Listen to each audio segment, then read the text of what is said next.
Shalom, it's Rabbi Alex, and these are my Torah thoughts for January 5th, 2017.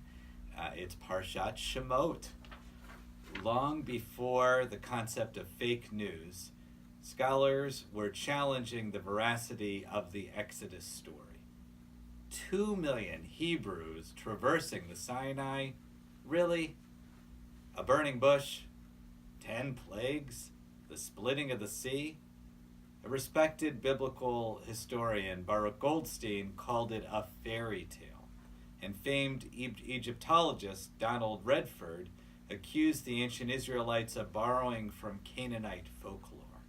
And then the event many of us remember in the Jewish world, when the great conservative rabbi, none other than David Wolpe out of Los Angeles, announced in a Passover sermon in 2001, "The truth is that virtually every modern archaeologist who has ever investigated the story of the Exodus, with very few exceptions, agrees that the way the Bible describes the Exodus is not the way it happened."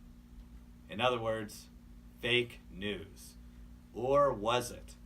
Years of listening to these experts had more than convinced me that the Exodus hadn't occurred.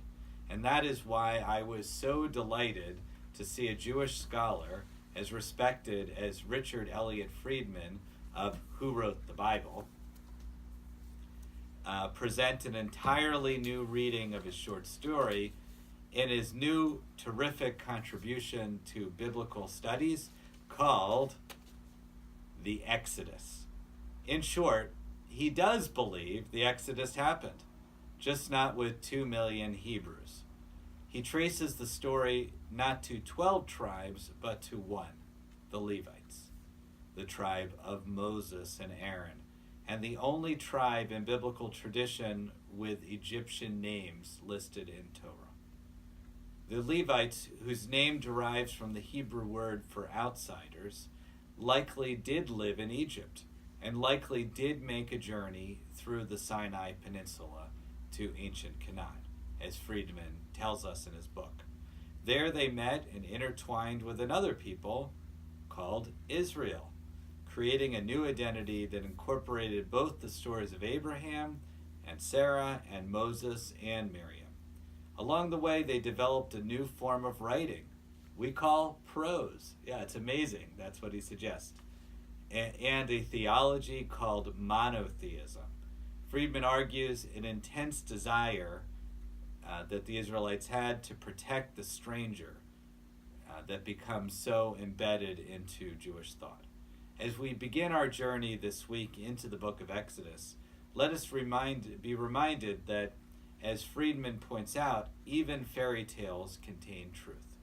In his book, he cites the example of Cinderella, who, even though readers know never existed, still grasped that her shoe was a historical reality and could teach us about the time period where the story takes place.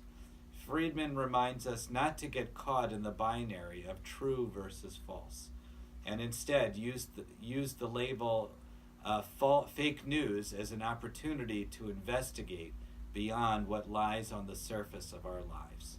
Keep turning the pages of the Torah, the rabbis tell us, because everything is inside of it. Shabbat Shalom.